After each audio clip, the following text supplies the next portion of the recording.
All right, great. So since it's 6 o'clock, we can start now. Thank you so much for joining us, everyone. I'm joined today with John Patrick Dandison and Christos Matskas. I'm sorry if I'm butchering the pronunciation. My apologies. Thank you so much for joining us. Christos is a PM on the developer advocacy team for Microsoft Identity, and so is John. And they're really excited. They're going to teach you all about how to get started and introduce the Microsoft Identity platform. So I'll let them take it away. Who's speaking first here? I'll just let you, I think you can just unmute your mics now, if you can find that on Teams somewhere. Thank you. Thanks for the introductions. You got our names perfect. So thank you for having us, and thanks everyone for joining us today. We're really excited to be here. I work on the dev advocacy team, and if you like what you see today, make sure to follow us on the 45 so on Twitch and YouTube, where we tend to stream about things with identity and not just identity every Monday and Friday. JP is on the ball there. 8 a.m. Pacific, 11 a.m. Very 11 His a.m. keyboard apparently. is broken. Extremely 11. Yeah, extremely 11. And what is 3 p.m. Eastern European? No, 4 p.m. 4 p.m. GMT. There you go. 8 hours difference. I got it. Anyway, thank you for joining us today. We will be talking about Microsoft Identity. So if you've never done anything with Identity, today we will take you through the process of spinning up your app registration. Hopefully everyone has a test tenant. If you don't, that will be our first step, assuming that you didn't get a chance to do the prerequisites. Then we'll give you a few minutes to set up your test tenant. And then in there, we're going to create an app registration. And as we move through, we'll add code and we'll be able to authenticate users in that test tenant. And we'll build on top of that. And depending on how fast we progress, we will be able to go all the way to calling graph and some custom things like getting your messages out of the graph API. But we're really excited. If you have any questions along the way, feel free to obviously use the chat or unmute yourselves and talk to us. But we're really excited about being here and being able to teach you hopefully some new things today. JP, should we start with does everybody have the directory for that? If you don't have it, it's the third line. So just jump onto your GitHub or the GitHub URI that we have here. And this is on the README page, you'll see all the instructions we're going to be following today. We will actually be building this as we go. So you'll see how we do it step by step, and we'll be building with you. So there are no surprises there. Yeah. So the first thing we're going to do, we're going to go get a developer or a test directory or tenant. And you'll hear directory and tenant used interchangeably a lot. And this is you can think of it as it's a directory of users. It could be people that you work with. It could be people at your office. And if you're using Office or if you're using Azure, then you have one of these already today. You may not even know it. And what's nice about it is that if you're a developer and you're building apps at your company, or you're building apps for you and your friends, or building apps to sell on the internet, you get all the sort of great security that we offer around that, around the directory of storing users and helping keep them from being compromised, and password security and MFA and passwordless and all the sort of fun modern identity stuff. You get that by virtue of just using the service and consuming it. You don't have to build all of that into your apps individually or specifically. You just get it. So if you want the same kind of security you get logging into, say, an Azure subscription or into your email with Office 365, you can get all that just by integrating your applications with Azure AD. Now, I know that some people don't work for a big corp that has it. Some people work for a place that doesn't have Google. Some people are students. Some people don't want to use their work stuff. And so there's something called the M365 or the Microsoft 365 Developer Program. And that program gives you a free subscription to Office 365 to use for the purposes of development. One of the things you get is an Azure AD directory or an Azure AD tenant, in addition to a bunch of other stuff like email inboxes and calendars and Teams and all sorts of stuff that you normally get with Office 365. But for today, we're really only concerned with the Azure Active Directory part of it, and also Microsoft Graph, which we're going to talk about in a little bit. So the first thing we need to do is we need to use a directory. Now, you could use one you've already got. If you use one at work, you can most likely follow along and do what we're doing with the one that you have at work. But know that occasionally certain organizations will put in policies that may block you at different steps. And so what we're going to do to start is we're going to go ahead and go create our developer subscription. So take this link, we'll go over here, and it's going to ask us to sign in. And so the first thing, I put in the wrong link. It's no way to start. Oh, it's free M365. I'll have to update our link. Yep. And that's going to take you to the Microsoft 365 developer program.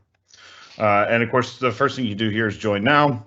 And you're going to sign in with a Microsoft account. So this is your consumer account, something you might use to sign into Outlook.com, or something you might use to sign into your Xbox or something like that. So I'm going to use mine, which is my private one. So this is my consumer account. This has nothing to do. I don't know what's going on with my keyboard. This is going to end up being a problem today. I can see it now. Oh God. I'm going to use my low in battery. Is that a battery-driven one? I don't know. It might be. But whatever, we'll make it work. So I'm going to sign in with my account here, and this is just a normal personal account. It has nothing to do with me at work or anything like that. You could also use your work one if you wanted to. So you get different benefits from different things. I'm going to have to do a really quick little phone sign in here, which I'm going to do on my phone.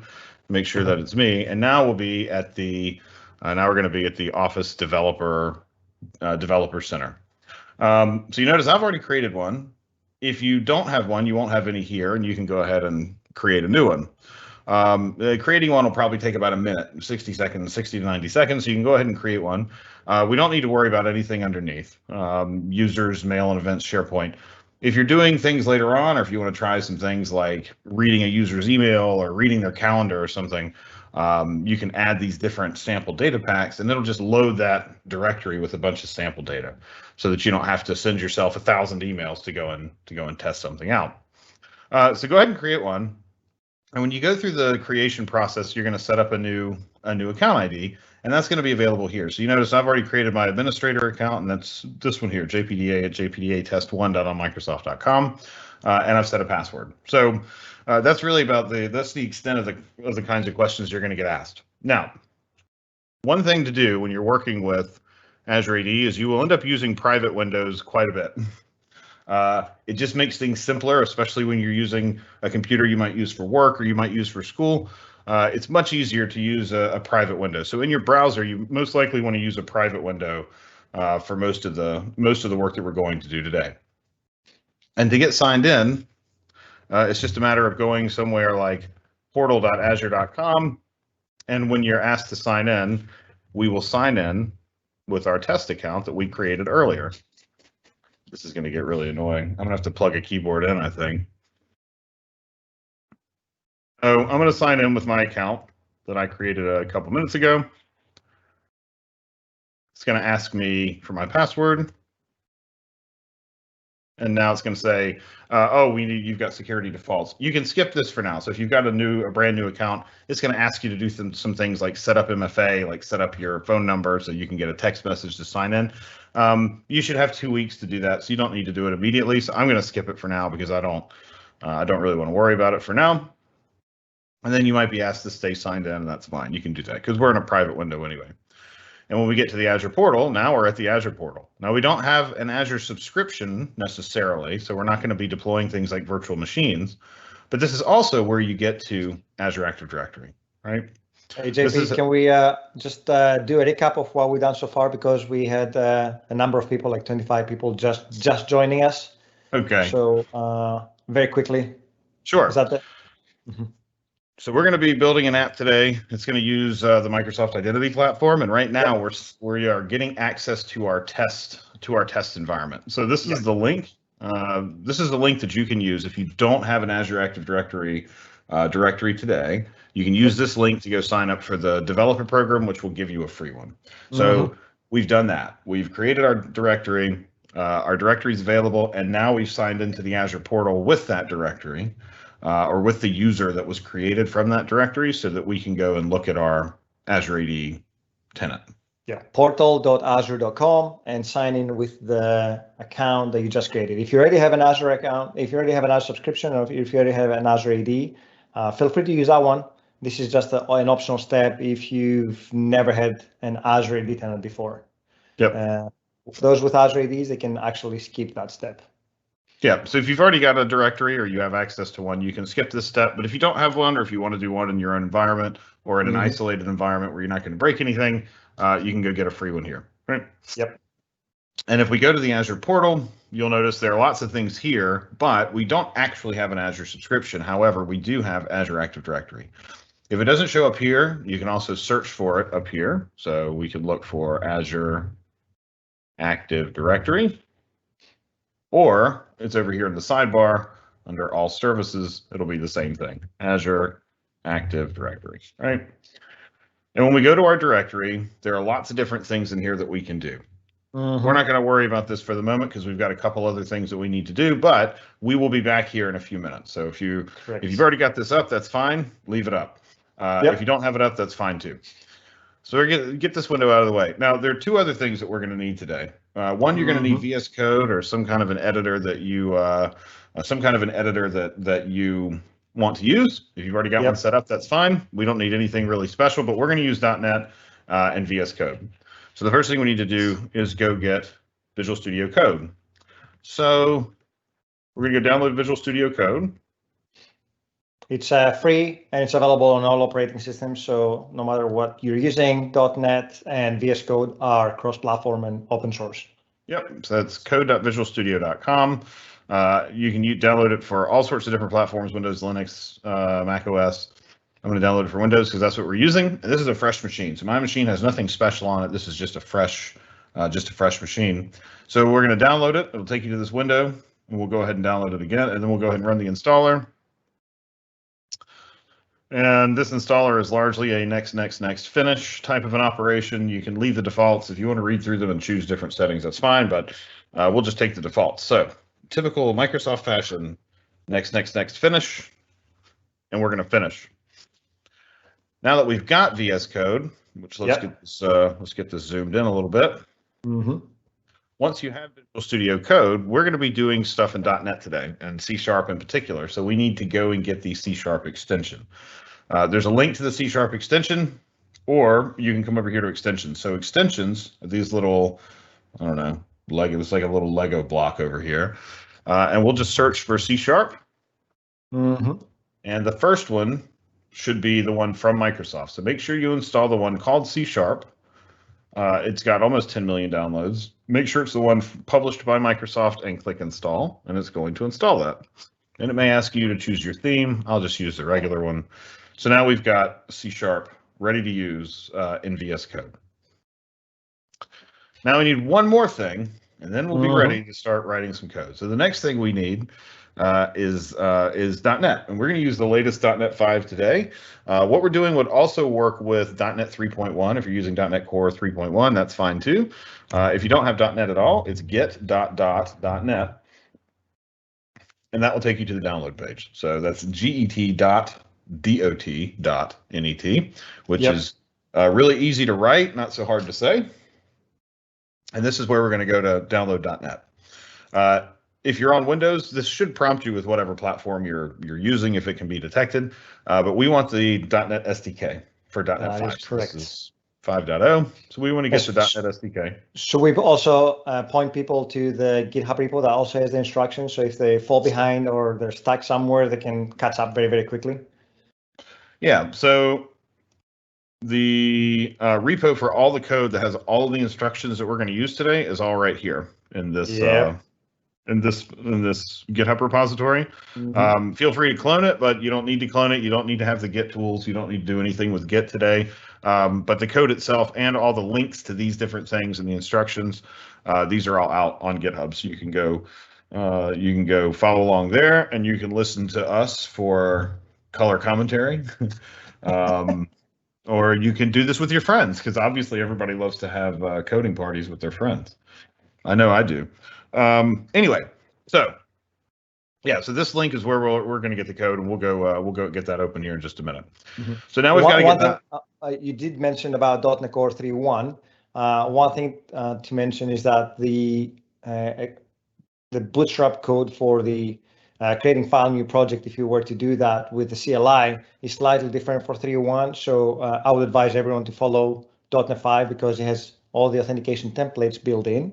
If you want to follow with 3.1 and you're doing it right now, let me know so I can point you to the right things, because there's an extension for adding the authentication via the CLI. So ideally, everyone is on .NET 5, and you see I've updated on .NET 5. It was announced last week. It's super exciting. So let's move on. Cool. Okay. So now we've got .NET 5. We've downloaded it. We're going to run the installer. This is available for Mac. It's available for Linux too. So any platform, totally cool to come and run .NET. So we've got our .NET installed. We've got VS Code installed. So now, and we've got our developer tenant. So all of our prerequisites are out of the way. The three things that we need: .NET, VS Code, and a directory. All those are squared away. So the first thing we're going to do now is we need to open up a command line, and we've got a couple configuration things that we need to do. So you can open up a command line, or you can open up PowerShell. So you can use command, so CMD, or you can use PowerShell. I'll use PowerShell because I'm pretty sure I can zoom it a lot easier, and we can, which is a big advantage. So in PowerShell, which if you hit start, you should just have and search for PowerShell, and PowerShell should be in there. If you're using a Mac, if you're using Linux, your regular bash CLI should be fine, because we're just going to be running some CLI commands. So the first thing we need to do is we need to configure what are called dev certificates for .NET. So when we run our app, it's going to be a web app, and our web app is going to run locally on our machine. And so in order to do that, we want to use HTTPS because we want to be similar to what we're going to be like when we're published. And so we'll install some developer certificates so that we don't get a bunch of ugly security errors and invalid certificate errors when we run our app. So the first command we need to run is, there we go. I knew I'd get there eventually. We're going to run .NET dev-certs HTTPS, and there are going to be two commands. The first one's going to create the certificate, and then we're going to run it one more time, and we're going to add an extra flag at the end, which is trust. So our first command is .NET dev-certs HTTPS. Our second one is .NET dev-certs HTTPS trust, and that's going to pop a window. And that window is going to say, "Hey, you're about to do this. Are you cool?" Only hit yes if you just ran this command. If you get this prompt otherwise, then it's not coming from a command that you ran, and that's bad news. So only click yes on this window, which is asking you to trust this certificate, if you just ran that command. So yes, we do want to trust it. So now we've installed a new certificate, and we can go and run our app. So we've got .NET dev-certs HTTPS, .NET dev-certs HTTPS trust. One generates a certificate, one trusts it for us. So the next thing we're going to do, I'm going to clear my screen here. I'm going to go over to my desktop. You can go wherever. You can go to whatever folder you want, and we're just going to make a new directory. And I'm going to make a new directory and just call this Reactor demo. Call it Reactor App. Close. So we've got a new folder on our desktop called Reactor App, and we'll change into that Reactor App.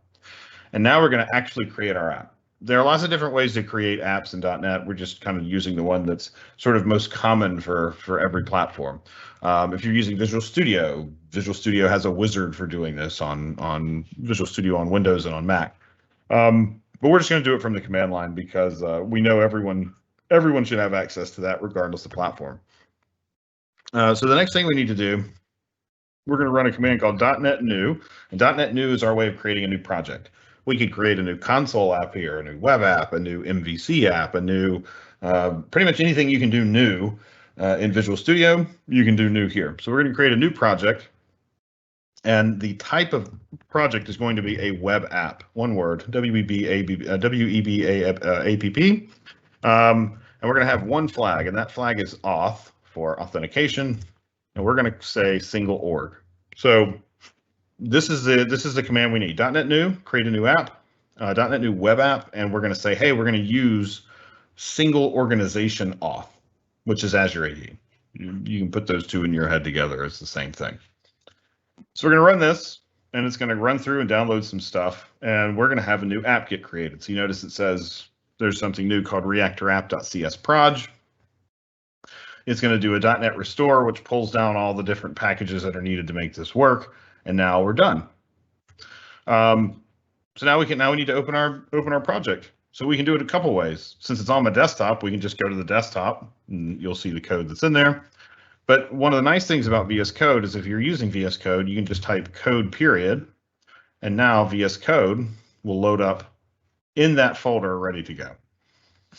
So now here's VS Code loading. So that's code period. I'll leave these commands up here for just a couple minutes in case anybody needs them. So we've got code period. That opens up our VS Code, and we can see all of the different bits and bobs that were created. So we've got a regular web app, it's got a program class, it's got a startup class, it's got a CSproj, all the stuff you would expect in a normal .NET web app. So we've got our .NET app. It tells us that required assets to build and debug are missing. If yours asks you this, you can go ahead and say yes. If it doesn't, that's fine. We can sort that out later. So we're in our code. And you'll notice there are two packages that have been added. One's called identity.web and one's called identity.web.ui. These two handle the bulk of the work for getting you connected to Azure AD and for doing the authentication dance that we have to do. And so because those are there, we actually don't have to write a ton of code tonight. So we'll close our CSproj. Next, we want to go look at our app settings.json file. And this is our file that has a lot of different settings in it for configuring our application. So we've got a few things here, and you'll notice qualified.domain.name, a bunch of 2s, a bunch of 1s. These are placeholders, right? These are not proper valid things. So we've got to go create these, and we've got to go get them somewhere, which is what we're going to do next. So these three things, the domain, the tenant ID, and the client ID, these are the things that drive your sort of integration with Azure AD. So these are the things that tell the code in the app, hey, I'm using Azure AD to sign users in. Here's all the information that we need in order to make that connection happen and for me to actually go and sign users in. So we need to go get these. We're going to go get these from the Azure portal. So earlier, we were in the Azure portal. And if you need to get there again, it's just portal.azure.com. You sign in with your new account, with the account that we created earlier. If you've already got an Azure account and you say, hey, wait a minute, this isn't the directory that I used earlier, there's this directory and subscriptions filter up here in the top. Looks like a little, I don't know, a book with a funnel on it, maybe. I don't know. But if you look here, or if you look at your name and you notice that the organization, mine says JPDA Test 1, that's the name that I gave my test organization. If that doesn't match, or if it says your work account or something like that, you'll want to click this button and look for any additional accounts and try to find your directory. Now, this account only has access to one, so it says there are no other subscriptions or directories. If you are signed in with a different account, you may have many listed here. And so you want to choose the one that you created or choose the one you're using as a sample. So now that we're at the Azure portal, let's go back to Azure Active Directory. And you can use that. The search box looks like a, I don't know, like a pyramid, like a blue pyramid. You can use the search box, so you can come over here to the sidebar and find it in all services. And in Active Directory or Azure Active Directory, you'll find a bunch of different info. Most of this stuff is stuff that would be more interesting to, say, admins, operations folks, people who are onboarding big organizations or have a big existing on-premises thing. What we're going to worry about is this thing called app registration. So about halfway down under manage, we should see app registration. So we'll click that. And under applications, you may see no apps, you may see a few apps, but an app registration is sort of a way to say, my application that I'm building, Azure AD needs to know about it so that when a user tries to sign in, they can, and we can actually sign them in correctly. So the first thing we're going to do is add a new registration. So the big plus sign up here at the top. And we'll give it a name. I'll call this one Reactor App, since that's the same name I gave it. It doesn't matter what the name is. This name is only going to be visible to you when you're in the portal looking at the app to find it, to make changes or do different things. It'll also show up when you sign in for the first time. We're going to use the one that's already chosen for supported account types. So that should be accounts in this organizational directory only. These other ones are for more specific or complex scenarios, which we're not going to get into today. So this one, for what we're doing tonight, we're just going to do ones that are in this organizational directory only. But you'll notice there are some other choices too, like a personal Microsoft account. So if you want to build an app for you and your friends, or for consumers only, no work sort of context, you could use just personal accounts, or you could use both, work and personal, which is what this third bullet is. We're going to use just the first bullet, and then we're going to have we're going to need to put something into our redirect URI. So our redirect URI is going to be HTTPS localhost port 5001 /signin-OIDC. And if you already clicked register before putting this in, that's fine. That's no big deal. And make sure you choose web. So there are different options here. We're going to do web tonight, so make sure that web is the one that's chosen. And the redirect URI is essentially where your app is hosted, because after a user signs in, we need to know where to send them. So you've asked us to sign a user in. We've signed that user in. Now where do they go? Now what do we do with them? That's what we're setting up here. So that's going to be HTTPS localhost 5001 /signin-OIDC, and we'll click register. And when we click register, we're going to get a couple extra bits of data that we need. Now, if we pull our code back up and we look at our app settings.json file, let's get this over here on this half, and we'll get this over here on this half. Some of these things start to look a little familiar. So the first thing it's asking us for in our app settings.json file is the domain. Now, the domain may not be immediately obvious, but the domain is the fully qualified name of your Azure AD tenant. So you can actually get that back from the overview of your Azure Active Directory. So it's right down here, this primary domain. It is the name of your directory .onmicrosoft.com. So that's what we're going to put here. So mine was JPDA test 1. So that's the name of my directory. And so it's JPDA test 1 on Microsoft.com. Back in our app registrations, we have an application ID. So it's also called a client ID, and you'll see it referred to as client ID usually in the code. So we'll call it a client ID for the rest of the night, because otherwise I'll forget and call it the wrong thing. So we're going to get our client ID, which is a GUID, and there's a little copy button so you can copy it. So we need our client ID, which we're going to put right here in the settings. So that one's here. And then the last one we need is our tenant ID, or our directory. So this is just an identifier for our directory instead of just being a name. We also have a unique ID, so you can actually change the domains and use your own domains and all sorts of fun stuff with it later on. So we're going to grab this directory ID. We're going to put it over here in our tenant ID. Your callback path should already be signin-OIDC, and that's what we want it to be. And we're going to add one more field to our settings. And this is going to be called a client secret. And it's just a string, so we'll just have a string there. Now, a secret is a way for our application to authenticate itself to Azure AD. So it's a way for Azure AD to know the application that's trying to sign this user in is actually the real application that's trying to do that. And in order to do that, we need a secret. And in order to get a secret from our application, so you notice we're in Reactor App, we're going to go to Certificates and Secrets, and we're going to generate a new one. Now, you can use a certificate, which is kind of what we would suggest if you're sort of in production. But for dev or for low priority apps, we can also just generate what's essentially a password. So I'm going to go ahead and do that. So click the New Client Secret button under Client Secrets, and I'll just call this Reactor Secret, so that I remember to delete it so nobody has my secret. since I'm going to be sharing it. 1 year is fine.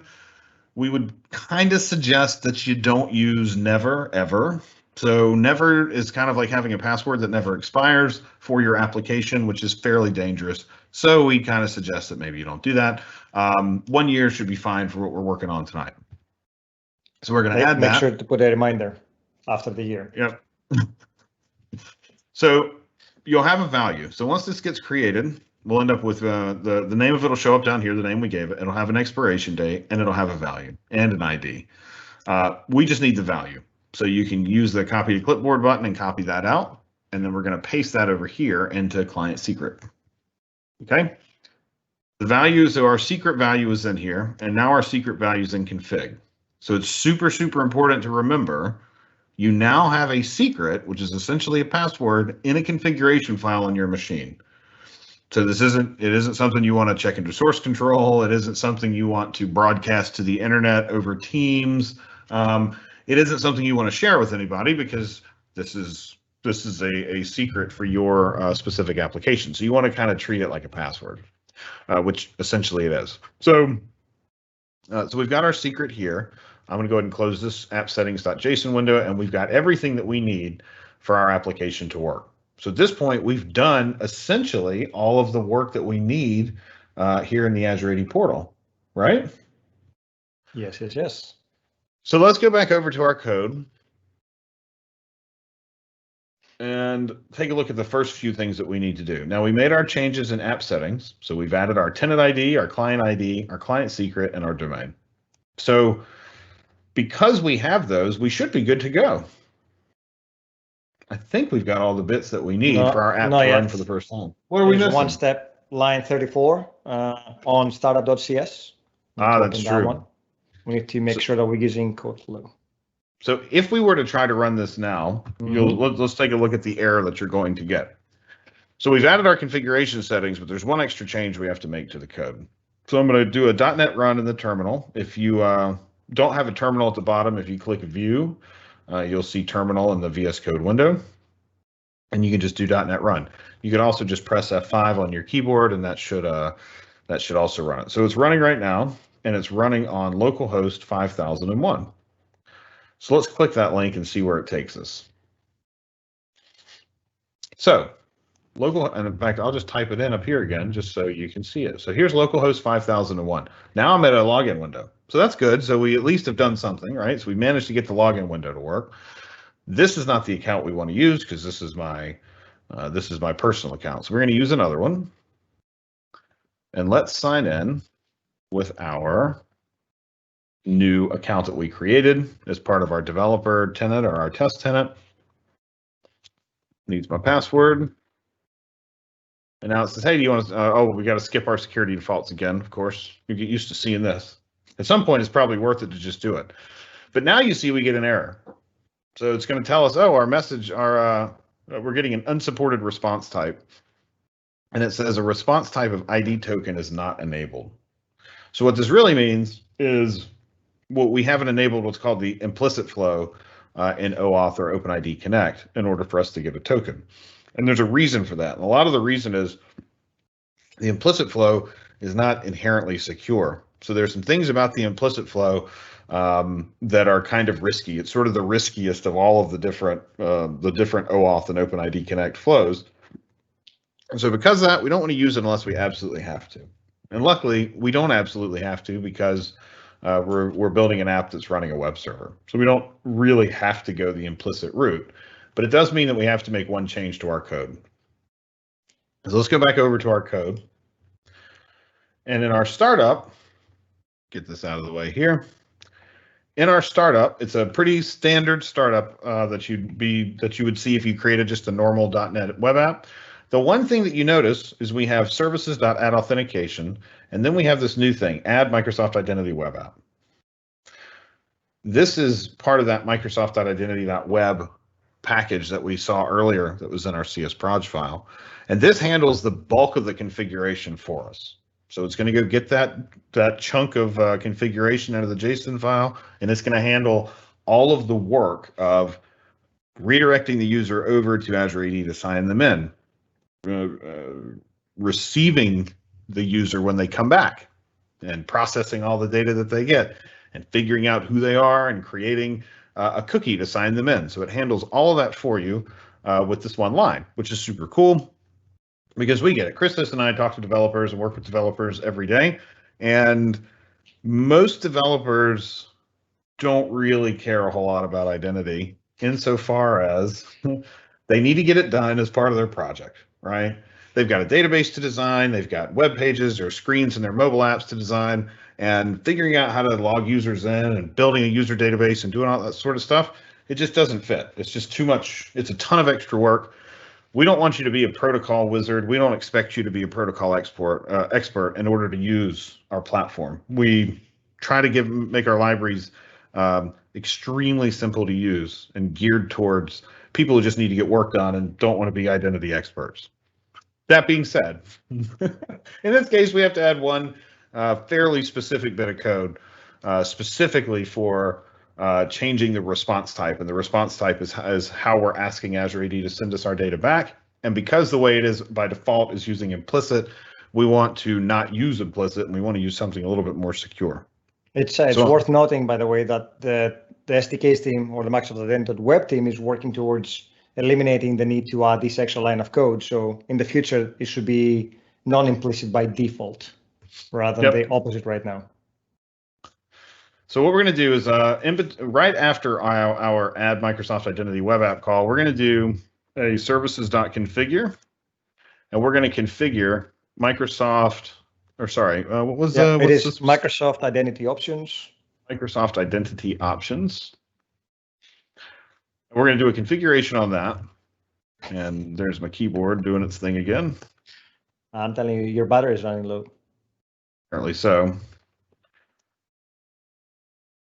is why I need a wired keyboard as a backup. Of course, the one day it's done this, and 10 years is the day that we decide to. Anyway, yep. So we're gonna do an options on here, and in our options object, we will see something called response type. And we are going to set our response type. You can either set it to the word code like this, or there's an enum. There's an enum that'll do it for us, and that enum is OpenID connect response type dot code. Now that may not resolve up first, and so you can press Control period, or you can hover over it. And we should get using Microsoft.identity model.protocols.openid connect. You could also just add this at the top of your code, and of course that would resolve fine too. So what we're doing is setting our response type to be of type code, and code means authorization code in this context. Authorization code is one of the standard OAuth 2 and OpenID Connect protocol flows. It's sort of the gold standard in terms of flows. It's the one that you use in most cases, especially when you have a typical sort of server-side web app, like a web app that's running in .NET or running on Java or Python or whatever, with a server behind it. And that is response type.code. And I need a semicolon. I was like, why is this thing giving me so much trouble? Okay, so now that we have this one line, or 3 lines, I guess, depends on how you read it. I guess it's 1 line of code, just in a roundabout way. When you do this, now when we run our app, which we'll go run it again, view terminal, and we will do a .NET run again. Now when we do this, we should be logged in correctly. We should be logged in all the way around. So let's get back to our app, or back to our browser. We'll go localhost 5001 again. Now I'm already signed into the browser, so it's probably just going to ask me which account I'd want to use. It should also ask you the same question if you signed in earlier. So we're going to use this account. That's the one from our test account. It's going to ask me about security defaults for the 40th time today. I'm going to skip it yet again because I don't learn. And now you see we're being asked certain questions. So Reactor app, that's our app from earlier. Reactor app is the name that we gave it. So this is about the only place you'll see it outside of the portal. And it's got 2 questions for us. First, this app wants to view your profile. And secondly, it wants to maintain access to that, right? What this is really is this is a shortcut for the offline access scope. So if you're familiar with OAuth or OpenID, there's a scope called offline access, which really essentially allows your app to get what's called a refresh token. And that refresh token can be used to access data when you're not necessarily sitting right in front of the app. So these are defaults. So yes, we want to view our profile. Yes, we want to maintain access. So I'm going to accept that.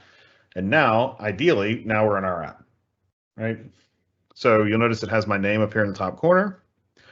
There's a bunch of other data that came in about me, things like my username, my email address, whatever. But this is the thing that's shown up here. And so it knows who we are. So now we're signed in, which is super cool, right? So just doing that, we've covered authentication. So with a couple command line consoles, console commands to build our app, with a couple of code changes to add some configuration and add one line to change our flow. Now we have an app that's authenticating users, right? If we scroll down a little bit, you'll notice it says by default, all incoming requests will be authorized according to default policy. And so that means that any request to our application is going to be required to go and sign in, go sign the user in, right? We didn't make that change. That's part of the template. And the last thing you'll notice is down here at the bottom, there's this add Microsoft Identity UI. Again, that should have already been in your template or been in your app by virtue of using the template. And this handles the UI bits that are necessary for creating the login partial that shows our name in the corner, for creating the sign out buttons, and then for giving those buttons actions that run behind them. Luckily, they're all in the codes and in the NuGet package, so you don't actually see them in your code, and you don't have to worry about them. So we can stop our app. And now, what else do we want to do? The next thing we want to do is we want to go look at the Microsoft Graph. So before we get back into our app, let's go look at the graph. You can get to the app, get to the graph by aka.ms/GE. Just put that right here. aka.ms/GE for Graph Explorer. And the graph is sort of the main way of interacting with Microsoft held data about you. So if you want to look at your email, that's stored in Office 365 or in Outlook.com, if you want to look at your calendar, if you want to look at people that you work with, if you want to send an email from your email account, from your app, all that happens via Microsoft Graph. So you can think of Graph as being sort of the primary entry point for all things related to your account with Microsoft, be it in a work context or in a personal one. One example I like to use on this one, like if you are using Outlook day in, day out for sending emails, you probably have noticed that when you go to type a new email, what you get is a number of recommendations. And what Outlook is doing is actually querying Graph in the backend and trying to be intelligent and clever for me to make me more productive by saying, hey, it looks like you're sending another email. Let me pick the 20 people or the 10 people that you tend to work most of the time with, and I will provide them as a recommendation. So this is a very seamless experience to me. It allows me to be more productive by not having to look in the directory every single time. And at the same time, it does that all via the Graph API. So you can think about all these potential features they can add. At Build, if anybody wants Build, for example, Scott Hanselman and Isaac build a demo where they could change the lighting in the room based on their team's status. So if I am busy on a call and I don't want the kids to barge in, I could change the lighting in the room to be red, and then when I'm available, it can be green. So that's all done via the Graph API, and there's a whole heap of rich data that you can pull and make it available to your users to make their life a lot easier. So think about these examples and how, and there's OneDrive, there's SharePoint, there's Dynamics. Any organizational data you have that is managed by Azure AD is available to you via the Graph API. So very powerful. Not many people know about it. So hopefully today you'll get a nice taste about how easy it is to integrate and what you can integrate with. Yeah. So this is the Graph Explorer, which is sort of like a web-based console for checking out the graph. You can use sample data if you want. So if I'm not signed in, you'll notice we have a sign in button over here on the right. If I just click run query with the one that's in here, which is graph.microsoft.com/1/me, you'll notice I get some sample data for someone called Megan Bowen, who is an auditor, right? So this is just, it's kind of like you almost think of it kind of like it's like a web-based API tester as a way to test it, but there are all sorts of different different things you can try, and a lot of different sample queries. So here's one for my mail. If I was to click mail, you'll notice it goes to me/messages, and now we get all sorts of info about the inbox that we're in, or the mailbox that we're in. So we see things like, oh, this is from the subject is my analytics collaboration edition, and here's the content of that email. So if we want to see the entire content of that email, we can get this through an API. Which, as you can imagine, is super helpful for various tasks, like if you want to scan email to bubble up certain things, like in a CRM system or a scheduling system or something like that. You can actually see the contents of mail here in the graph, and the apps that you build can as well. Things like sender, the email address it was sent from, who it was sent to, all those sorts of things. All of this shows up in the graph. You also see things like who's your manager. And there you'll notice there are a whole lot of them over here. Teams data is in there, so we can see the teams that you've joined if you use Teams at work. You can even get team message data, right? So if you wanted to look at messages in a team and like a Teams chat, you can even go and get those messages and take a look at them. So what we're going to do, we'll sign into Graph Explorer, and by signing in, a new window is going to pop up, and now we can see our data that's in our test environment or in our environment. So when you click sign in, we'll have a new window, and you'll choose your account, which I'll do again. I will skip security defaults yet again. Sure, you can keep me signed in.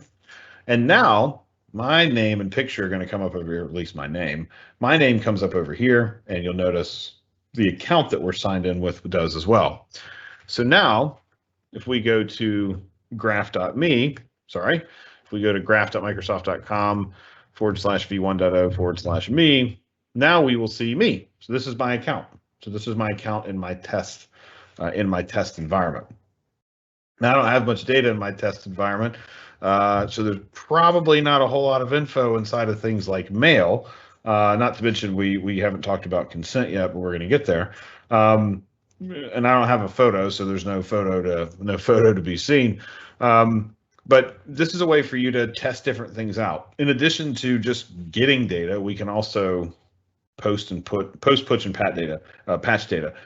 So if we need to make changes and we want to test how we would make changes in our app, this is yet another place we can come up here. And if I wanted to, change my display name, for example, I might set my display name to something like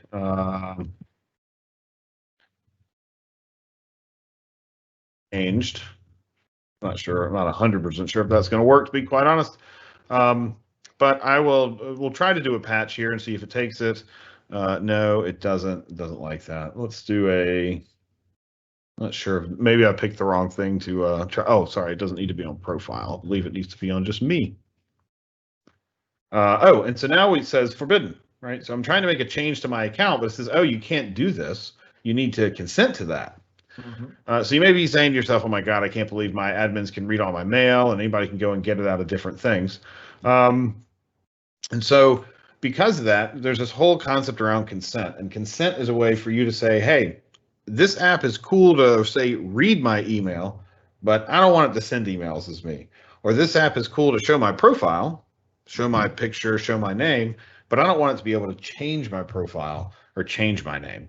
So imagine you're building like a mobile corporate app that lets you see, your vacation balance and your 401k balance or something. Well, that app needs to show your face and show your name, but does it really need to edit any of that data? Probably not, right? That gets even more interesting when you start thinking about other applications that maybe you don't build or that you don't trust necessarily. I wouldn't want to give an application that I download from, say, an app store full rights to do anything as me. So instead, we say, yeah, you can read my data, but I don't want you writing it. I don't want you making any changes. I don't want you sending any email as me or adding appointments to my calendar. So we have to grant that permission. The way that we do that with our systems is called consent. And so you'll notice it says you need to consent. And so you'll see this word consent thrown around a lot. You need to consent to these permissions. So in order to do this right to my thing, we're going to click modify permissions. Of course, it's not telling me which permissions that we need to do this, but that's fine. Instead, we can click more actions and we can select our permissions. And the one that we need for this is called user.readWrite. And there are a whole list of permissions here. So if I didn't type this in, you'll notice there are a whole lot of permissions in here. And a lot of them have different things that you can do within them. So there's a whole lot of stuff you can do, and these cover many things. What we're interested in is user.read, right? So user.readWrite.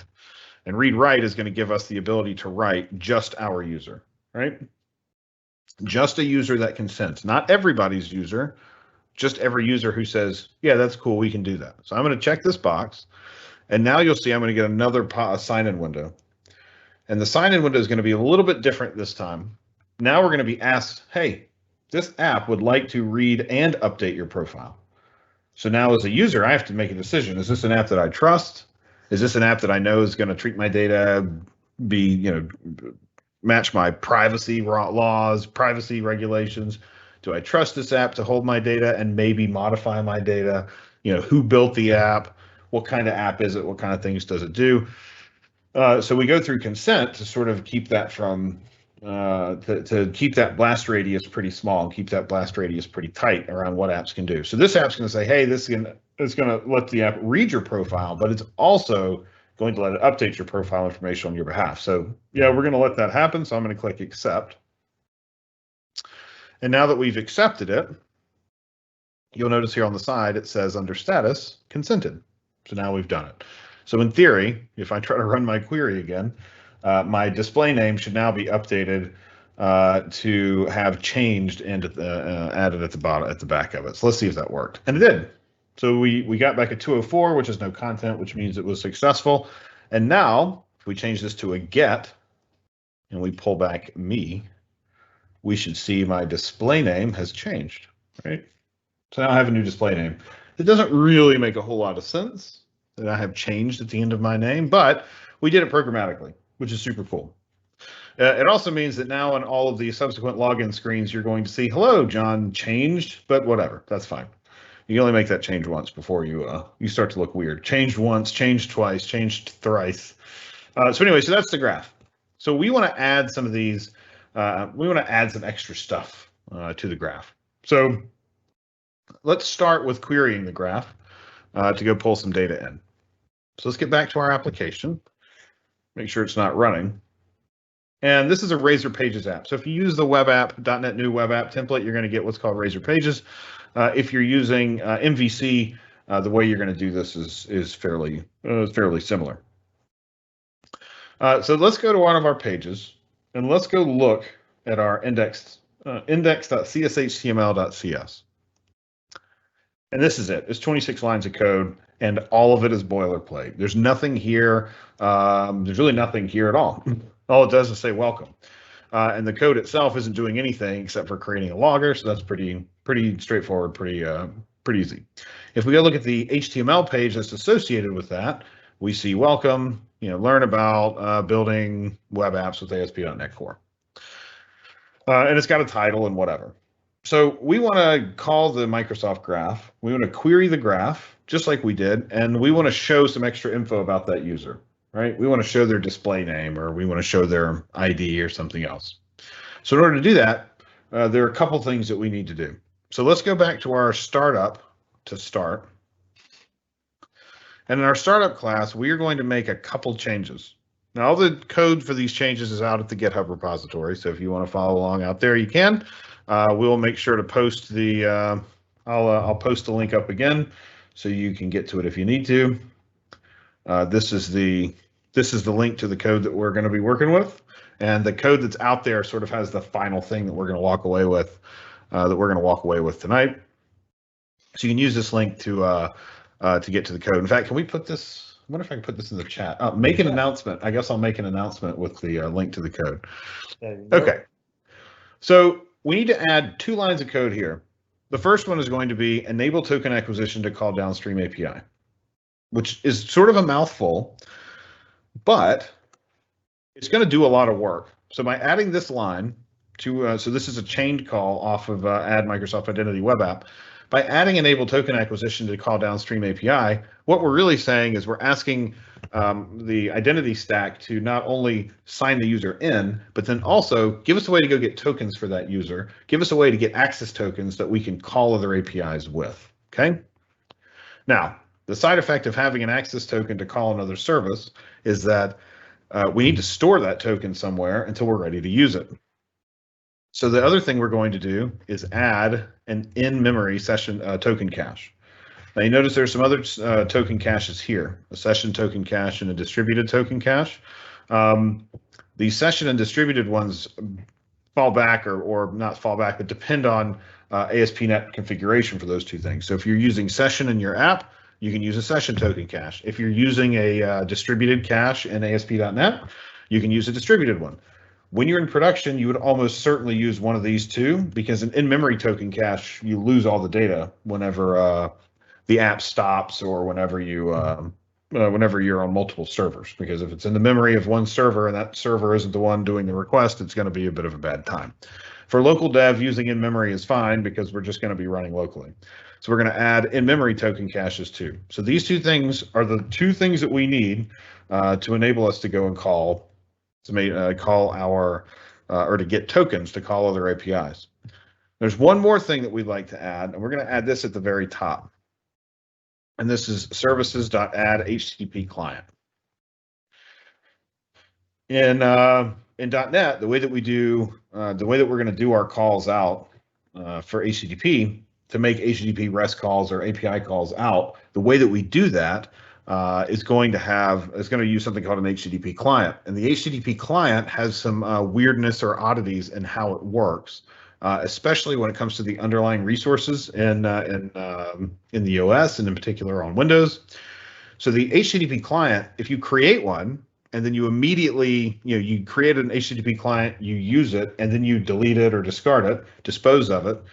It doesn't actually guarantee that the underlying socket on the machine has been closed.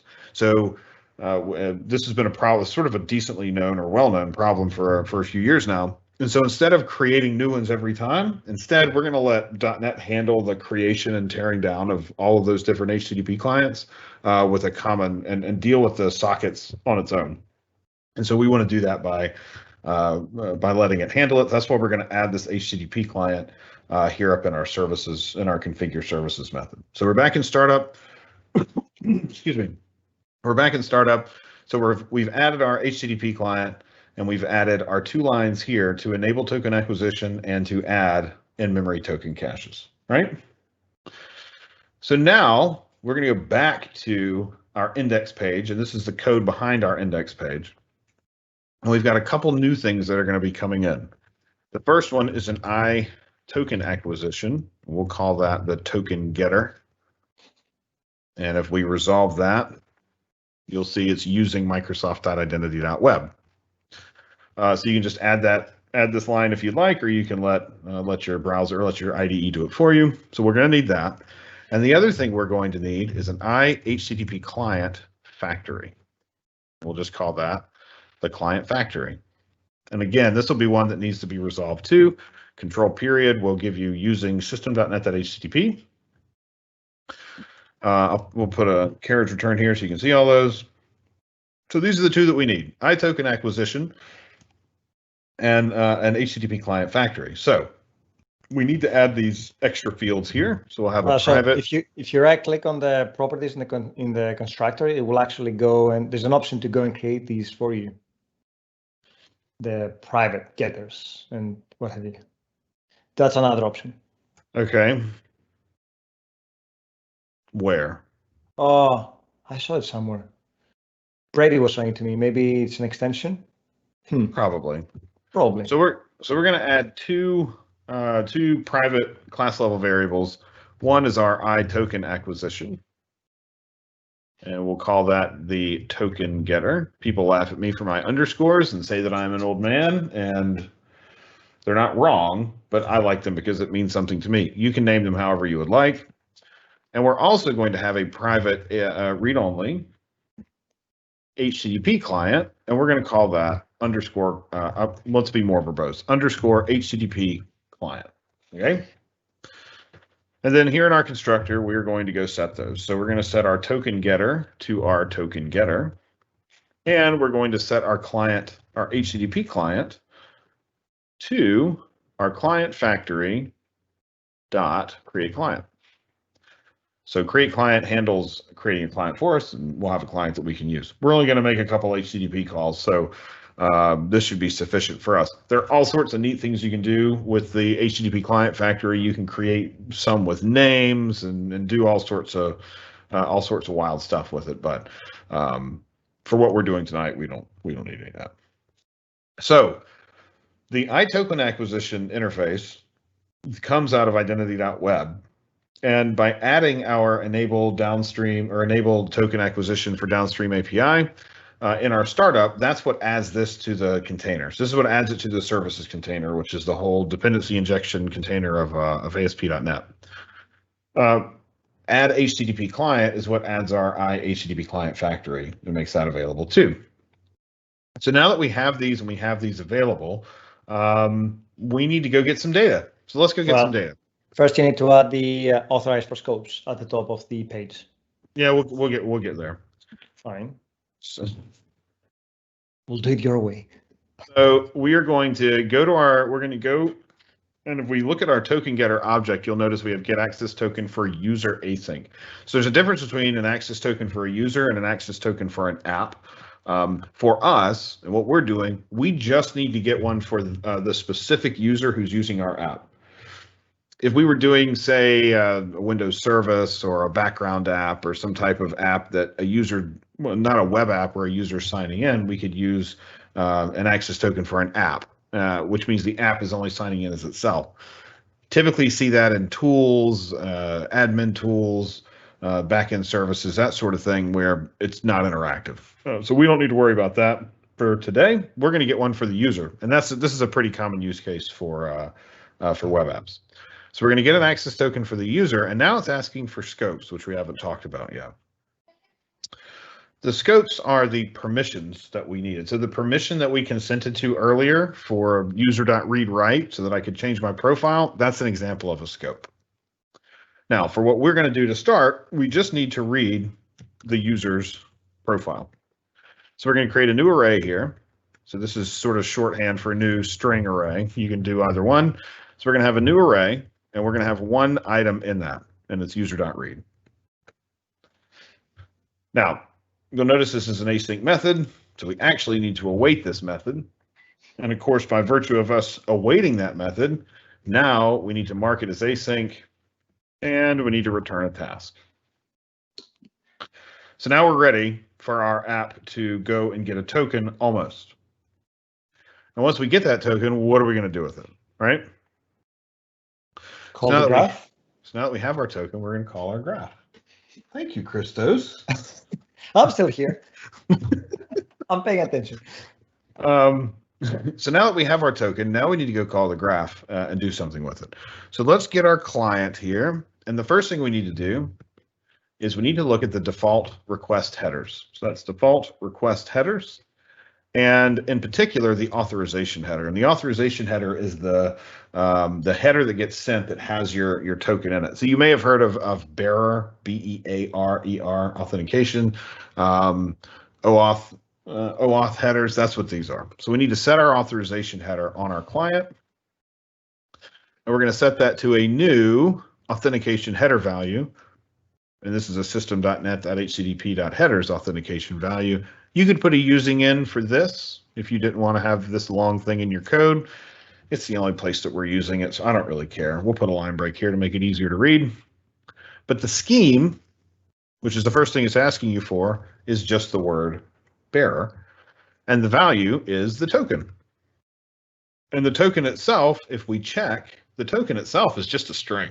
So get access token for user is just going to return our string access token.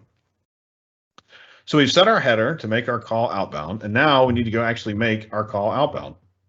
So let's call this result.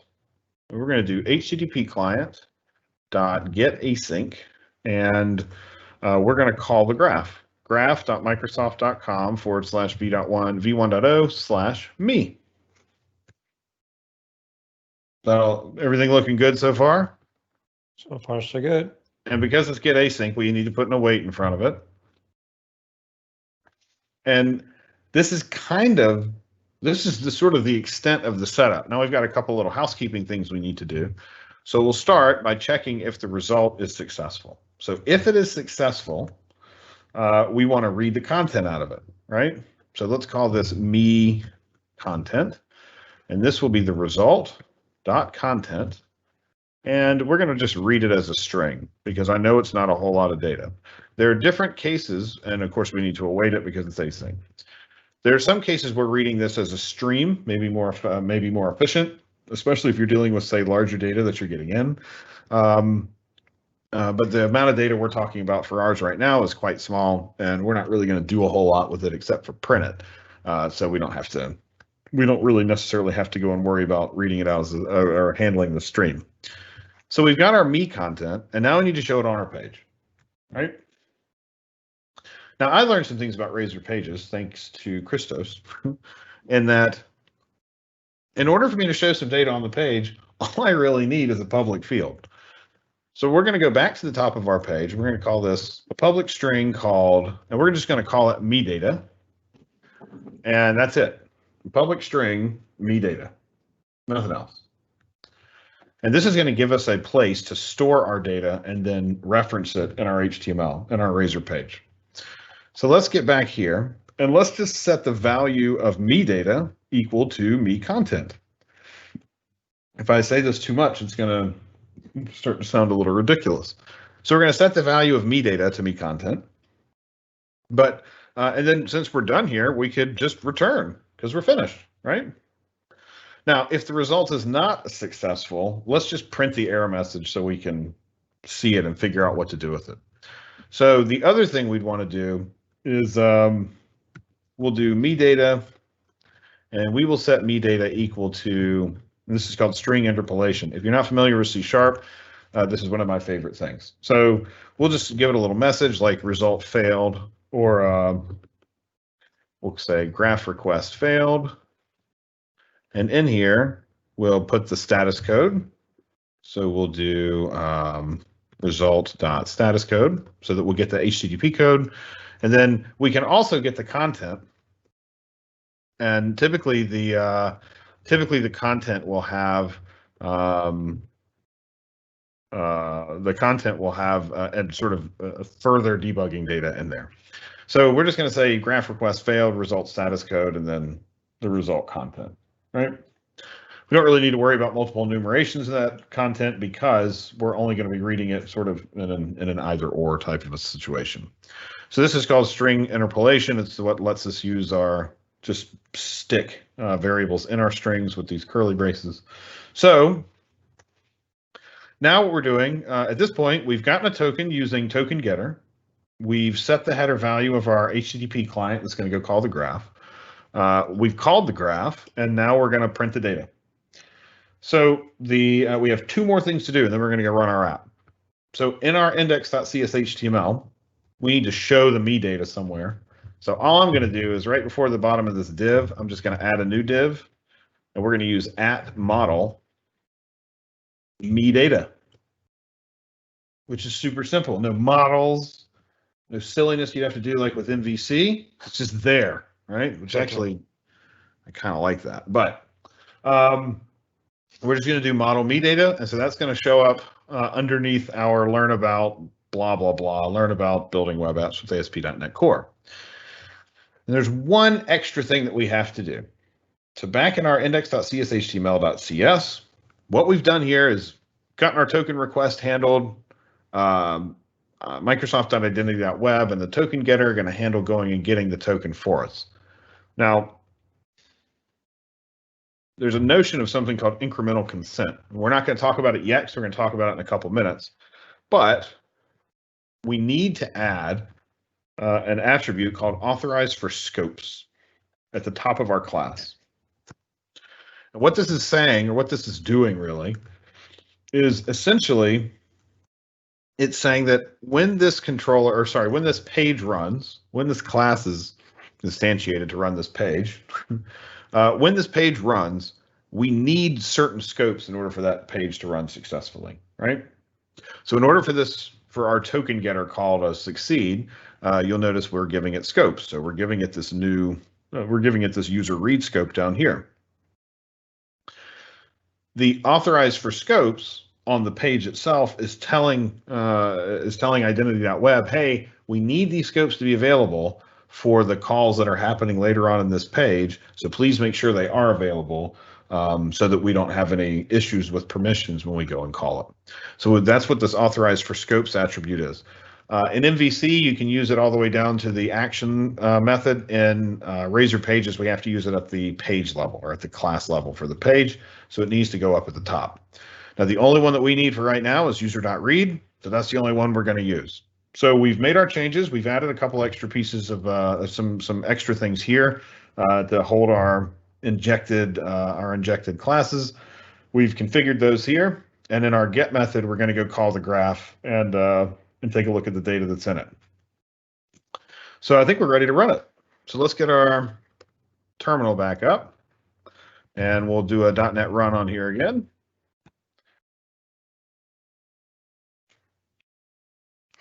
So we'll let our app build. We don't have any build errors, so that's good. And let's get our app, or let's get back to our window. So localhost 5001. Our app's running. Yep, help us protect your account for the. We got to keep a running tally of how many times it's going to come up. And something's wrong. So, unable to resolve service for type identity web iToken acquisition while attempting to activate the index model. Interesting. What did we forget? We must have forgotten something here. So that means that we don't have an iToken. Means we don't have an iToken acquisition. So let's go see. What did I forget to put in here? Back into startup.cs, just making sure that we have everything. Oh, you notice the dot next to it? I don't think I've saved it. In fact, I don't think I've saved any of the pages, which would kind of make sense. Let me save them and we'll try it again. Happened to me before. Okay, so we saved them. Let's run this. Let's try running this again. Okay, so now we're signing in. We're skipping security defaults. And now you'll notice permissions requested. It's asking me, hey, do you want to sign in to read your profile and maintain access to the data you've given it access to? So that's good. So this is our opportunity to say, yeah, we accept those permissions. You won't be prompted every time you run the app. It's only when you request permissions for the first time or when you request new permissions that we haven't consented to yet. So yep, we want to do those two things, sign me in and maintain access. And now we're signed in and you'll notice our graph data has come back. So here's our poorly formatted JSON object that has been centered with a non-monospaced font. But if we look at the graph data, you'll notice my name is got the changed thing that we changed at the end of ours, whatever. So we've made our graph call, the call went out, and we got some data back, which is super cool, right? And so this doesn't have to be the graph. This could be your own API. So if you've already built your own API and protected it with Azure AD, which is of course something that we spend a whole lot of time doing, you could call your own API in the same way. In fact, Graph itself has both an SDK and some special handlers that make working with Graph even easier than what we're doing. But since we were just making a couple extra calls, I didn't want to spend a bunch of time digging into all the nuance of the Graph SDK. But so we've got our data, we made our call, and it got pulled back, which is super cool. So now we're going to talk about incremental consent and getting more data from a user. Now, to sign the user in, we said, hey, we want to read your profile, right? But we may want to access more data about the user later, or alternatively, we may want to enable certain features just when users want them, right? So if a user says, hey, I want to save this thing I'm working on to my OneDrive, Well, you don't want to ask everybody for permission to their read and write their OneDrive. Just people who click the button and say, yeah, I want to do that, right? So that's when we get into something called dynamic or incremental consent, where instead of asking for those permissions up front in that screen that we were looking at, instead we ask for them when we need them. So let's go and pull email data for this user. So let's go back to our index.cshtml.cs, and underneath our me data, we're going to essentially do the same thing we did here, so much so that I'm just going to copy it and paste it, lines 38 through 45. We're going to copy these two, and we're going to put them underneath. So we're going to change the result, or change the result to no longer be var. We're also going to get rid of our return, because we don't want to return. We want to run another chunk of code, and we're going to put an else block in here so that our me data doesn't get overwritten by a failure. We'll get this here. And now, instead of calling graph v1.0/me, instead, we're going to call to get mail messages. So I've got the full URL because it's kind of long. I don't want to bore everybody with it, but me is sort of the root of all things about me. So there's a new path on here called messages. And with messages has a lot of data. If we remember earlier when we were at the Graph Explorer, messages has a ton of data, like the full email message, all that sort of stuff. So I did not want to go there. I want to go to ak.ms/ge. If we look back at me/messages, some of those emails were pretty big. Oops, not the right account. I'm just going to sign out for this one so we can get to an account that has some mail. Yeah, that's fine. So back in our Graph Explorer, we go to GE. If we look at me/messages, some of these objects are really, really big. And I don't care about the vast majority of these properties. There's created, change key, which doesn't matter to me when I just want to see them, receive, sent, body preview, but then the whole body is in here. I mean, there's a whole lot of data in one of these messages. Instead, we can do what's called a select. So we do $select, and we can choose the fields that we want. So I'm going to pick created, date, time. I'm going to pick subject, and I'm going to pick sender in our 316, or what was it, from. I'm going to pick these three, and we'll run this query. And now you'll notice our email object is much smaller. So we're not pulling back a ton of data. This is a really good practice because you don't want your apps pulling back these giant, massive bits of data, especially when you're using just a small little fraction of the overall data you're getting back. So we're just going to take this URL, which is graph.microsoft.com, v1, me, messages, with this select of created, subject, and from. We're just going to take that and plunk it over into our code. That's the technical term for it, I suppose, is plunk. And we're going to make this call, this get async call. Let's put a carriage return here, make it a little bit easier to see. So just like the one that we made in the portal, and the difference for us this time around is instead of setting it to me content, we want to set it to something else. So I'm going to call this var mail content. And instead of me data, let's create a new page level field called mail data. So scroll up here to the top. We're going to create a public string called mail data. And that'll be a new field that we can expose.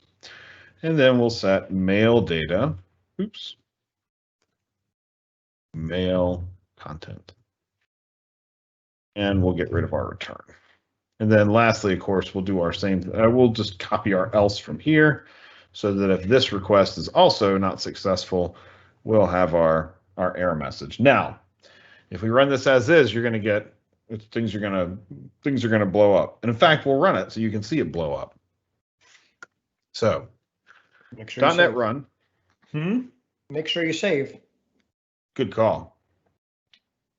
So we're going to run the app again. In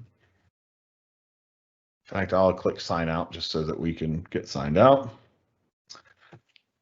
Tip here, when you click the sign out button and it says which account do you want to sign out of, you can click this and sign out fully, or you can just go back to the app because you'll be signed out of the app. Localhost 5001. Now it's going to sign us out, or sorry, now we have to sign in. Yes, skip it for now, but you'll notice we have an error message here. Something didn't work right? And if we look through our logs a little bit, we should see an error message in here somewhere. I thought we had one, maybe not. But the net result is that we did not have the right permissions in our token. So we can't go and read mail data because we're not allowed to read mail data. Our token doesn't confer mail data. So there are two ways for us to fix this, or two things we have to do to fix this.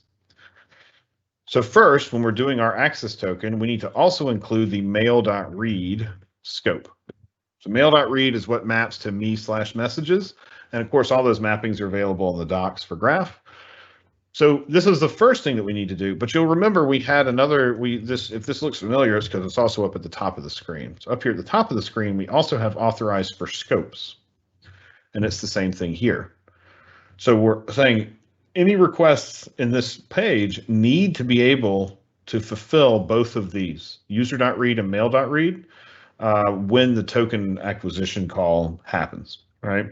So this isn't authorizing this isn't say scopes that your application needs to produce. These are scopes that something in this page is dependent upon. So that's what we're setting here in this header. So now when we run this, how many terminals do I have open? Oh, only 2. Okay. Let's say it's getting a little curious there. So now we're gonna let me save it since I didn't do that last time. .NET run. And now when we run our app, we'll see, hopefully, a new window that's going to ask us for more. So we're going to skip. Yeah, we don't care about this for now. And now we have a new window. And this is our consent window. This is our incremental consent window. And you'll notice it says sign you in and read your profile, which we did before. But it also has read your mail. So now it says allows the app to read email in your mailbox. So this was a new permission that we didn't have originally, which is why we're prompting the user again. So now we're telling the user, hey, something's changed since the last time you used this application. They're asking for more permission. Or you clicked the button in the app and said, yeah, load my mailbox. And so now the app is asking you. So it's what we call dynamic consent. And it makes it way easier for you to build an app that uses Graph or wants to access Teams data or email data without scaring off your users by asking for all of this up front before they've ever used your app. So I'm going to accept that. And now we see our user data again, which is good, but we don't see our mail data. And that's because while we configured our code to go get that data, and we didn't get any errors, which was good, we did not put it into our HTML. So go back to our HTML. I'm just going to put a new div in here. And if I can type div, and in that div, which I still can't seem to do correctly, in that div, we're going to use model mail data. Okay. Save it. We'll run it again. .NET run. And now we load our page up again. Get asked about security defaults again. You'll notice we didn't get asked to consent again because we already did consent. And you'll notice I have no mail in this mailbox, so my value is empty. But this was the call that went and checked for my messages. So this is the V1 metadata users GUID is what me is shorthand for / with the created date, time, the subject, and the from. So now we made our mail call without having to do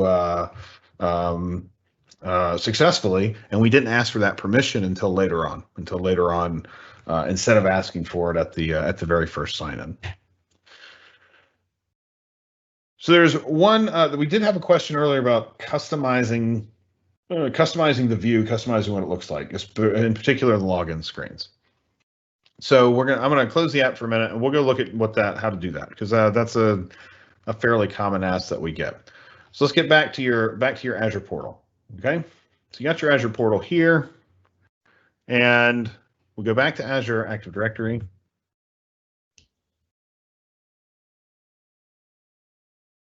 And in Azure Active Directory, on the side from sort of the main Azure AD view, you'll see company branding.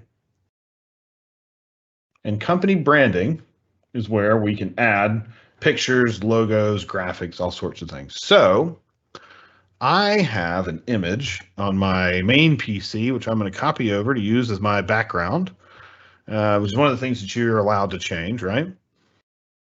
So let's see here. I hope it's the 45, so. That's a good idea. I don't know if I'm going to use it though. So I need an image and I need a logo. So let's see. I need a tasteful image that isn't too offensive. Just offensive enough to be entertaining. No, don't want to do that. Definitely don't want to do that. So let me find. I thought I already had these sitting out here. Now I can't find them, which is part of my part of my stalling. I thought I'd left them out here, but apparently I did not. Okay, so this is one we can use. Let me just copy this to the desktop over here. Make sure the size is right because it has to be less than 300K. Good, it's 237. And then we need a logo. Although that's a pretty specific size. So let's pick our file for our background. Let's see if it takes my background. I don't know if it will, but we'll see. It looks like it likes it. So that's going to be our background. And then we need a logo. Let me see what kind of logo I can find. Now, I am truly just going to pick a random photo over here because I really don't think I've got one. I've got one that's going to fit 10K. That's not much to work with. I thought I had a smaller one, but maybe I don't. No, that's 500K. It's probably going to be a little bit too big. I need a picture of you, Christos. I thought I had one, but now I can't find one. It doesn't really matter. But the logo image, I'll just go pull one and we'll see what it looks like.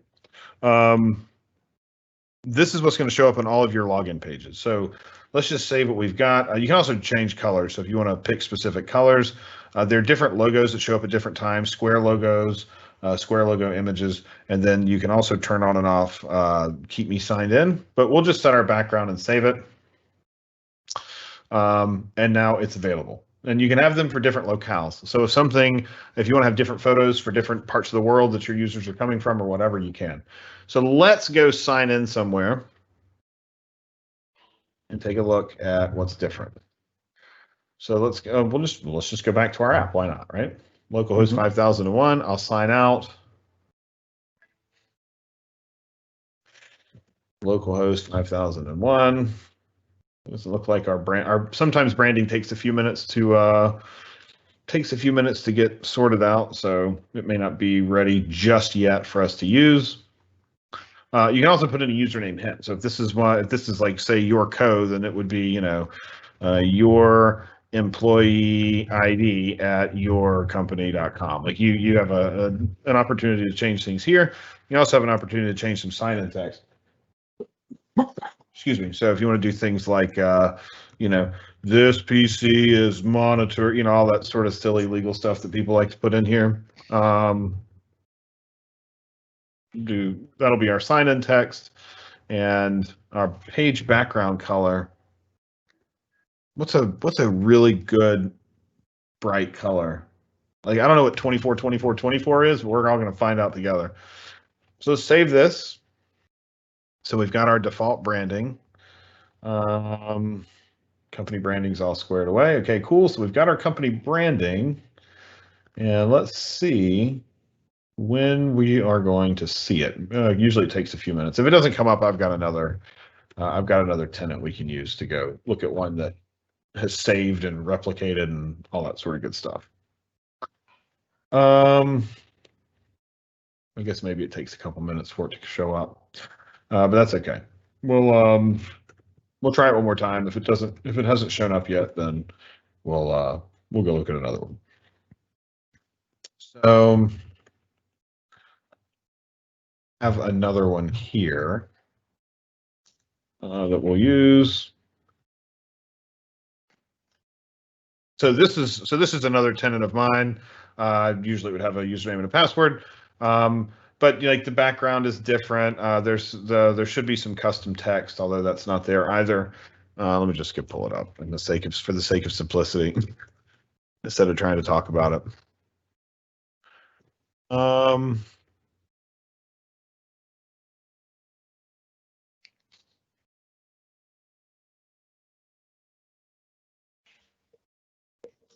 tenant branding is a really sort of a really good way to get really make it sort of look like yours and make your customer give your people a way to feel like, oh, I'm actually using the correct thing. Here we go. So here is a URL. So this is a custom branded login page. So this is our custom text that we have down here at the bottom. This is our company's corporate logo, and this is our background that we set, right? So nothing too super exciting, but it does kind of give it its own look and feel, but it's still familiar enough that you know it's a Microsoft login page, right? So this is the kind of stuff you can do with tenant branding. Nothing too crazy, but you can at least get get your corporate logo and make it look nicer. And I think that's it. That's what we've got for you today. Are there any questions, concerns? This code is out there and available out on GitHub. Kind of wanted today to be just like a really quick getting started, try a few things out, make some API calls. We talk about stuff like this and go a lot deeper on various topics during our Twitch show twice a week. So we really appreciate you coming, and we'll hang around for a few minutes for questions and comments, concerns, personal attacks, whatever you might have. And yeah, thanks for joining us. We really appreciate it. Christos, anything to add? Oh, it was great. I'm not sure how everyone was able to follow along. I don't know if we went too fast or too slow, or if we didn't cover anything in particular. So as we're going through things, if you have any questions about why or how we did it and why it looks like it looks, then feel free to let us know. We're sticking around for questions. And obviously, since this thing is on GitHub, you can always do it on your own time and revisit some of the aspects that you might not have had time to complete. Yep.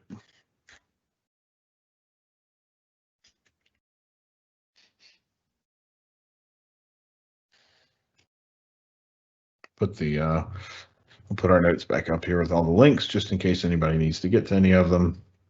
Someone's saying that you may have to restart your browser to show the custom. Oh, yeah, that's a good point. Yeah, that's a good point. Good point. Crowdsourcing for the win. Thank you. Yeah, we do that multiple times a week anyway. Everybody comes on and tells me what I'm doing incorrectly on stream, so it isn't too terribly different. Now, let's put in our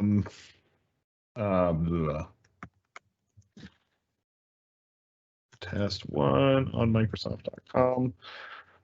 So our custom bottom text has shown up. Our custom background has not, but that's okay. But I wonder if the size of the image was too big and it didn't like it. Well, it was less than 300K. It may just be cached. Would be my guess. Although I am in an private window, or it's been flagged as a politically sensitive image, and they don't want to put it up because it's four seasons total Azure AD identity. Yeah, so it's maybe landscaping. Yep. So maybe it didn't like it, but yeah,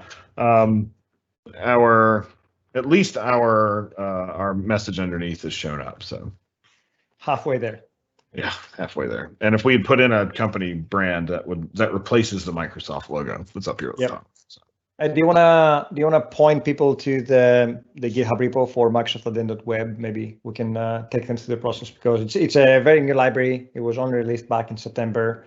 It wraps all the ugliness, as you saw, in a couple of lines of code, so you don't have that, but it's something but you can start using today with 3.1 and 5 going forward.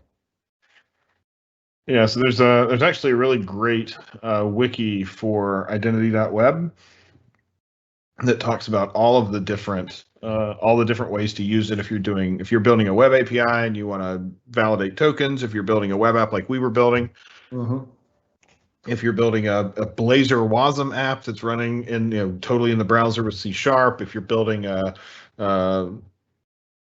you're building different kinds of apps, if you're using something like Azure AD B2C, which we didn't really talk about at all tonight, the identity.web app identity.web library is sort of your main starting point for all things related to using Azure AD within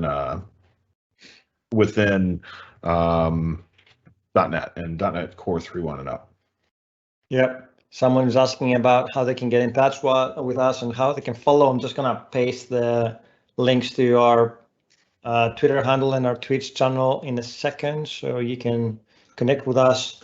And we're planning on doing a lot more React sessions and workshops in the future. If you want more advanced kind of a scenario, then feel free to let us know. We'll be more than happy to do that. We just scratched the surface. Oh yeah, and good call. Yeah, we will put I will put these notes in the chat. So this is the identity.web wiki. Someone saying the .NET Conf Key Vault talk was awesome. I'm struggling with what I need to get an Azure client, an Azure CLI client set up. Any steps on how to do that would be appreciated. So first and foremost, if you are going to use the Azure CLI client, you need to have the Azure CLI installed locally. If you don't want to install the Azure CLI and have things like Visual Studio Code or Visual Studio, there are also clients for those to authenticate. So Azure CLI was one of the options that we shown. So if you want to use Azure CLI and you're committed to that, then make sure you install the Azure CLI and make sure you sign in the Azure CLI with AZ login, so that can be used to authenticate. Once you have that, your Azure SDK can use those CAS credentials to authenticate your app. But you can use other things there. There's a default client provider, the token provider. There's also Visual Studio token provider and Visual Studio Code token providers. So there you have it. Thanks, JP, for adding the link. Let's see, we have, what else do we have? Yeah, we've already done that. LinkedIn, we don't really use LinkedIn that much. You can find us on LinkedIn if you want to. It's my full name. And I think it's JP, are you on LinkedIn?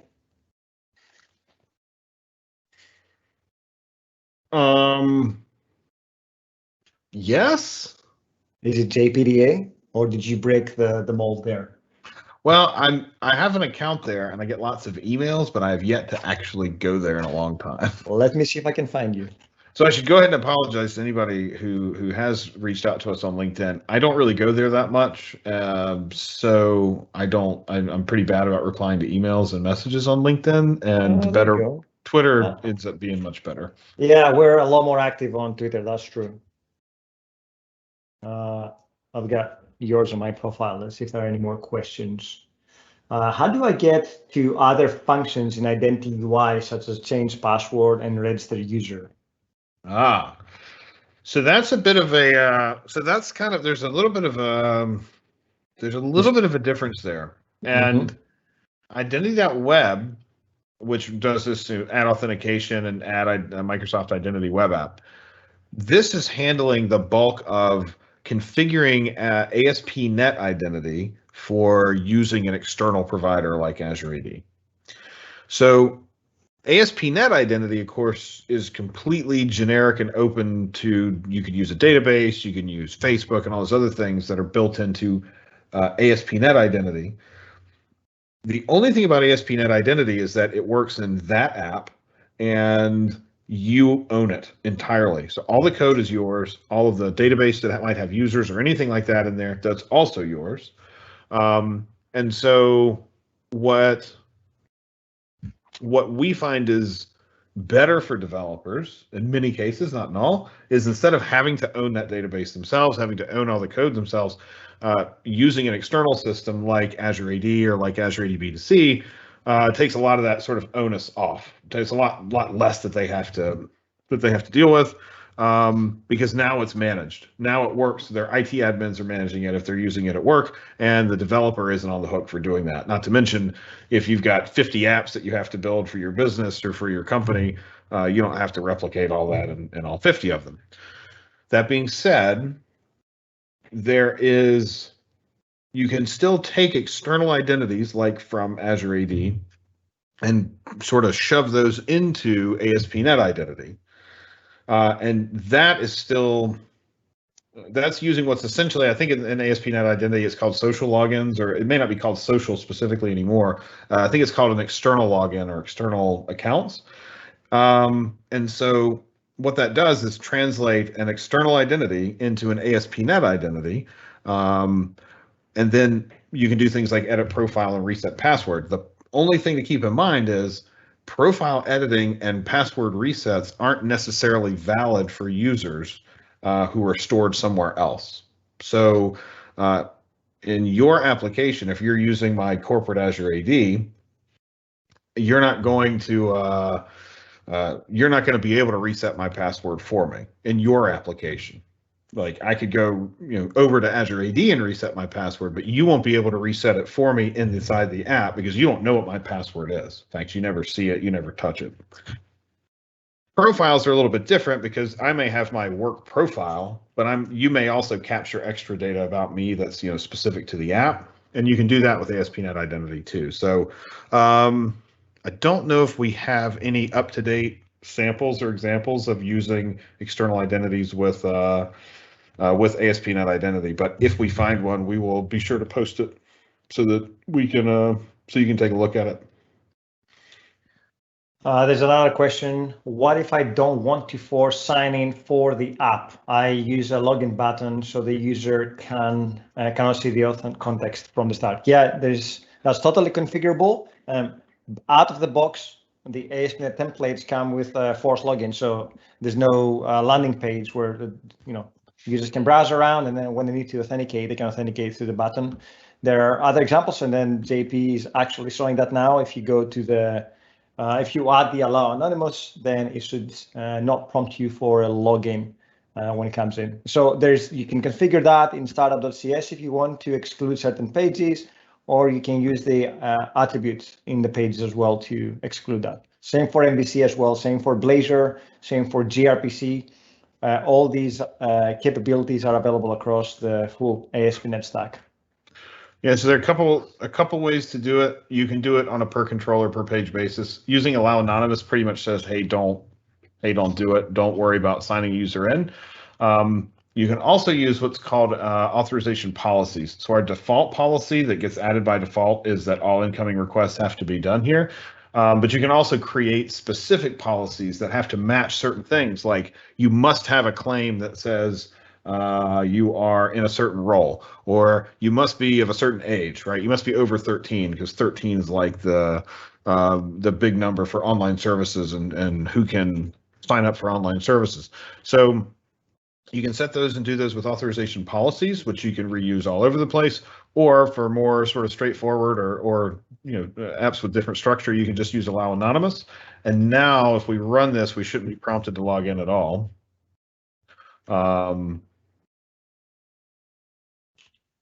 Because we've allowed anonymous. So let's go take a look. Localhost 5001, and now if we click sign in, that takes us to go sign in. In MVC, it's a little bit different. In MVC, you can authorize on an entire controller and then do allow anonymous on specific actions on the controller. So maybe your privacy page and your contact us page, those are allowed to be anonymous, so anybody can read them. But you may have controllers and other actions that that don't allow anonymous. So yeah, definitely very doable and pretty straightforward to do.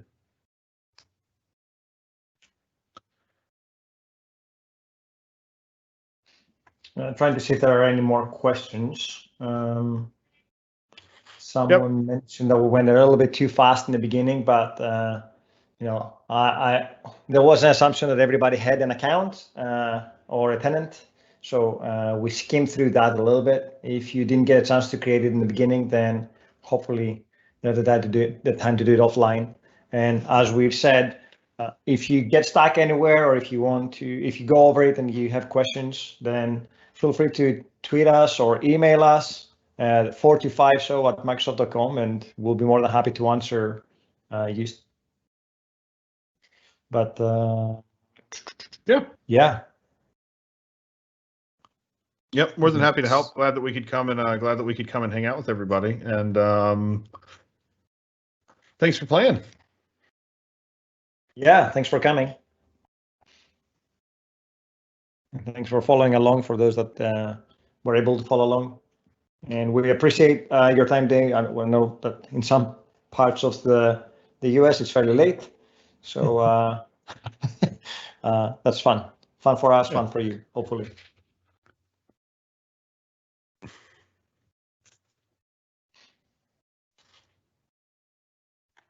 Oh, there's one more question. Much appreciate your time. Hey, we much appreciate yours. Exactly. Yep.